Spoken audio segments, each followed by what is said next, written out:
And greetings YouTube gamers, welcome to another episode of Retro Raider. My name is Johnny Retro and welcome to the channel. By the way guys, if you're new on the channel, don't forget to subscribe, hit that notification bell and watch a couple of my older videos. Now, I'm going to start this video by a very controversial statement. I am not a fan of the Legend of Zelda franchise. Say what? Fatality. Now, before you explode on the comment section, please let me explain. One of the reasons why I'm not a big fan of The Legend of Zelda is because I don't have a lot of knowledge about the franchise. Aside from the Game Boy line, I really didn't grow up with Nintendo systems. But I did play a couple of Zelda games back in the day. Now, my very first experience with The Legend of Zelda was thanks to a friend who had a Nintendo 64. And he got Ocarina of Time. I went to his place, I played this game, and it was a cool game. You know, I was a Sony kid, I was playing the PlayStation. But it was indeed a very cool game, and of course that I had to pick it up once I got the Nintendo 64. Now, years after that, when I got into retro gaming, I started to play a couple of retro games on emulation. And I was looking for RPGs and of course classic Nintendo games. And I was very into the Super Nintendo, so of course that I played A Link to the Past. Now, I'm not going to get into the argument of, you know, it is an RPG or not, but one thing is certain, this is a very cool game, probably one of the best on the system. So when I got my Super Nintendo, of course that I was after a completed in-box version of A Link to the Past. Then when I got into the NES, of course that I had to pick these. And here is the thing for me with the classic Zelda games. They're good games, but I think that I didn't appreciate them as much. And I think that these are very good examples of, you know, games that it is hard to appreciate, in my opinion, of course, if you didn't grow up with these. Because if you're not used to 8-bit games, if you weren't around during the NES lifespan, it's a little bit bizarre to play these games, a little bit confusing. The first Zelda game, it is a massive game which is very hard to play without a guide. And Legend of Zelda 2, not a great game per se, but if you never play these games, I strongly suggest you to play them at least once. And of course these are two must-haves if you collect for the NES. Then a couple of years ago, during the 3DS era, I picked Ocarina of Time 3D. This was kind of a pseudo-nostalgia for me because, you know, it was the very first Zelda game that I played. So right here guys, this is my humble experience with the Legend of Zelda franchise. So I got the Nintendo Switch last year for Christmas, and the big game for me, the game that I really wanted to play, was Super Mario Odyssey. Because unlike Zelda, I did grow up with Mario games. And then after that, the games that I'm looking for the Switch are, you know, neo-retro games, you know, cool retro-appealing games that I can play on the go. And of course I'm waiting for some major titles like, you know, Pokemon. And the truth is that I was not very excited about the new Legend of Zelda game. But everybody was saying to me, you need to play this game. Now the game still didn't got a drop in price, so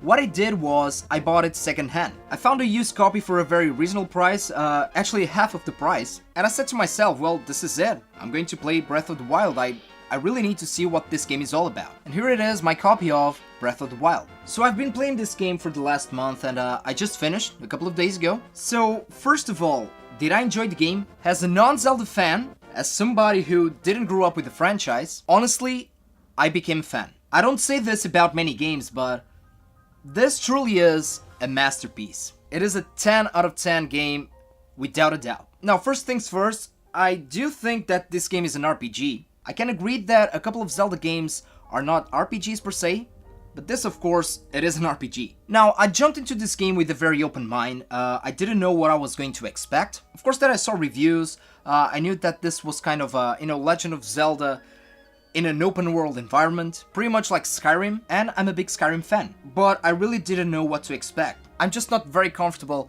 you know, with the whole background and lore of Hyrule and the Legend of Zelda universe. But my first hour of gameplay, after you get out of the dungeon where Link is sleeping, I think that I've spent more than 1 hour just, you know, roaming around Hyrule, seeing the sights, you know, just appreciating the beauty of this world. Because the thing that attracts me to this game is that it is really a very immersive game. You really feel that you're a part of it. And I don't know if you experienced this in other Zelda games, but from the ones that I've played, this is a completely different experience. The fact that you can do literally everything that you want in this world, you can explore everything, you can customize so many things. You can hunt, you can cook, you can have a place, a house where you get the chance to decorate it. You get to have horses and take care of them. I really understand the connections between this game and Skyrim, but I think that it's more than that. I honestly found a couple of influences actually from Tomb Raider. especially on the shrines, you know, the puzzles that you need to solve. And let me talk about the shrines.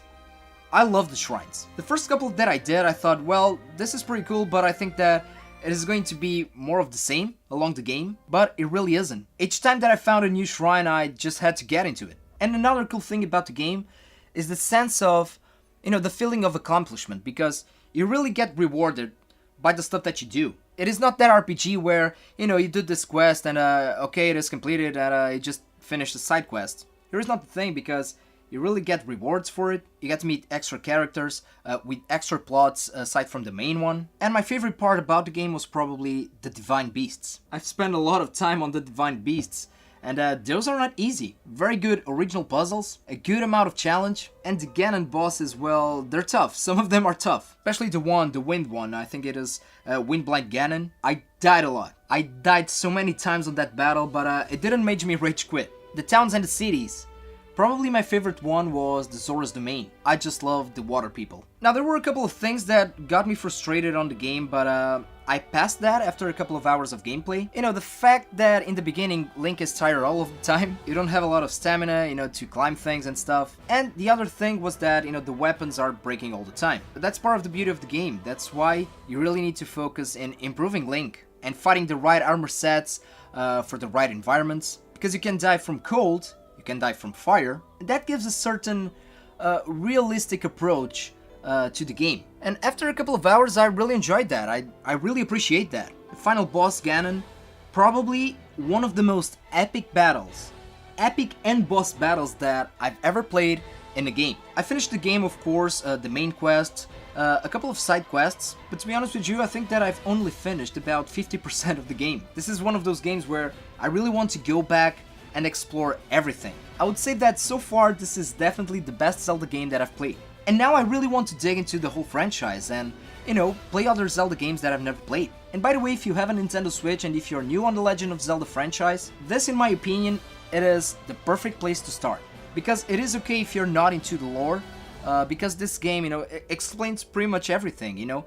As a non-Zelda fan, but now I am, you can understand and follow everything. Now I really see why this is a must-play. Now I understand why the hype about this game. This one and Mario Odyssey are probably the best games on the Switch so far. And now I feel stupid about being so late to this party. So this of course was not a review, guys. This was just me, you know, telling you what this game really made me feel. And if you're a Legend of Zelda fan, please let me know in the comment section below. What Zelda games do you think that I should play next? Should I get into the GameCube ones? Should I play Majora's Mask on the Nintendo 64? Let me know on the comment section below. And as always guys, thank you so much for watching. Don't forget to put a like on this video, please subscribe to the channel and take care of yourselves, take care of the gaming community, and game a lot.